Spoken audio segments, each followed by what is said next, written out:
வணக்கம். என்னோடய பேர் கோவிந்தன். நான் மிளலை நாடு மக்கள் கட்சியினுடைய மாநில பொதுச் செயலாளர் தருமபுரி. இப்போ வந்து பார்த்திங்கன்னா தருமபுரி மாவட்டத்தில் டோட்டலாக வந்து 9 ஒன்றியங்களில் குருமன்ஸ் பழங்குடி மக்கள் வந்து வாழ்ந்துட்டு வரோம்.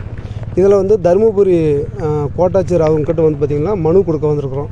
அதாவது பாலக்கோடு, காரிமங்கலம், பென்னாகரம், தருமபுரி, நல்லம்பள்ளி இந்த ஒன்றியங்களில் வந்து குருமன்ஸ் பழங்குடி மக்கள் வந்து வாழ்ந்துட்டு வராங்க. இவங்களுக்கு சீக்கிரமாக வந்து பார்த்திங்கன்னா நடவடிக்கை எடுத்து கொஞ்சம் வேகமாக வந்து சர்டிஃபிகேட் வந்து வழங்கணும். ஏன்னா இன்னும் பாலக்கோடு, காரிமங்கலம் பகுதியில் வந்து பார்த்திங்கன்னா இன்னும் அதிகமாக வந்து சர்டிஃபிகேட் கொடுக்கணும். ஏன்னா அந்த பக்கம் வந்து பார்த்திங்கனாக்கா 1 சர்டிஃபிகேட், 2 சர்டிஃபிகேட், 10 சர்டிஃபிகேட் அந்த மாதிரி தான் வந்து ரொம்ப குறைவாக கொடுத்துட்டு வராங்க. ஸோ அது வந்து இன்னும் வேகமாக வந்து கொடுக்கணும். ஏன்னா அங்கே இருக்கக்கூடியவங்க வந்து பார்த்திங்கனாக்கா நிறைய வந்து கலாச்சாரங்களை வந்து ஆய்வு பண்ணிட்டாங்க. தருமபுரி மாவட்டம் முழுக்க வந்து 13 மானுடவியல் துறை வல்லுநர்கள் வந்து ஆய்வு பண்ணிட்டாங்க. இதுக்கு மேலேயும் வந்து பார்த்திங்கனாக்கா குருமன்ஸ் பழங்குடி மக்களுக்கு வந்து தருமபுரி மாவட்டம் முழுக்க எல்லா ஒன்றியங்களிலும் வந்து விரைவான நடவடிக்கை எடுத்து சர்டிஃபிகேட் வந்து வழங்கணும், பழங்குடி சர்டிஃபிகேட். இது வந்து பார்த்திங்கனாக்கா நிறையா வந்து உறவுமுறை சர்டிஃபிகேட்லாம் வந்து கேட்குறாங்க. எப்படி அப்படின்னாக்கா 3வது தாத்தா பேர், பாட்டி பேர்லாம் கேட்கும்போது எங்கிட்ட வந்து சர்டிஃபிகேட்லாம் இல்லைங்க. இப்போ அதெல்லாம் தேடி போகணுன்னாக்கா எங்கிட்ட டாக்குமெண்ட் வேணுமில்ல. இப்போ அந்த டாக்குமெண்ட் எடுக்கணும்னா இவங்ககிட்ட தான் இருக்குது. இப்போ அவங்ககிட்ட நம்ம கேட்டாக்கா அது வருஷக்கணக்கு இழுத்து அடிக்கிறாங்க. அப்போ நம்மளால் கொடுக்க முடியறதில்ல. இப்போ நான் இருக்கிறேன் அப்படின்னாக்கா எங்கள் அப்பாவோட பேர் ஆதார் அட்டையில் இருக்கும், பள்ளிச்சான்றிதழ் இருக்குது, இதெல்லாம் இருக்கும். எங்கள் தாத்தா பேர் இருக்கும், அவ்வளோதான் தெரியும். அதுக்கு மேலே 3வது தலைமுறை போகும்போது யாருக்குமே இருக்காது.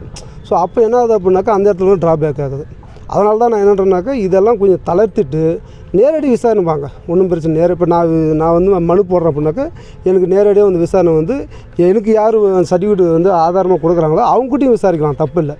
அவங்ககிட்ட வந்து இந்த மாதிரி வந்து இவர் நீங்கள் சித்தப்பா பையன் தான், எங்கள் மாமூட்டு பையன் தான் அப்படின்னு சொல்லிட்டு எழுதி வாங்கினு கூட நீங்கள் வந்து சர்டிஃபிகேட் இஷ்யூ பண்ணலாம். அது வந்து வேகமாக கொடுக்கறதுக்கான ஒரு வாய்ப்பாக இருக்கும். தாமதமாக பண்ணுறதுனால வந்து பார்த்திங்கன்னா எங்களுடைய இது வரைக்கும் 4 தலைமுறை வீணடிக்கப்பட்டிருக்கு சார். ஏன்னா இது வரைக்கும் 50 வருஷம் இப்போ நாங்கள் தலைமுறை வந்து இப்போ தான் வந்திருக்குறோங்க. எங்கள் தலைமுறைக்கு முன்னாடி 3 தலைமுறை வந்து போராடிட்டு இருக்குதாங்கிறாங்க. 50 வருஷமாக போராட்டம். இது ஆதாரங்கள் இருக்குது, ஆய்வுகள் இருக்குது.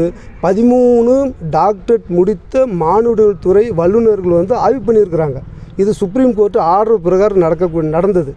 ஆனால் அப்படி இருந்தும் வந்து பார்த்திங்கன்னா தருமபுரி மாவட்டத்தில் வந்து பார்த்திங்கன்னா இன்னும் வேகமாக வந்து கொடுக்குறதுக்கு நடவடிக்கை.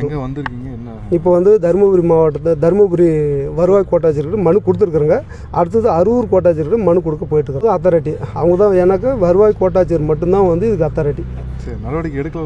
நடவடிக்கை வந்து எடுக்கலை அப்படின்னாக்கா அடுத்த கட்டமாக நம்ம மிளலை நாடு மக்கள் கட்சி சார்பாக வந்து எல்லா நிர்வாகிகிட்டையும் பேசி அடுத்த கட்ட நடவடிக்கை எடுக்கிறதுக்கு நம்ம முடிவு பண்ணியிருக்கோம். சூப்பர்.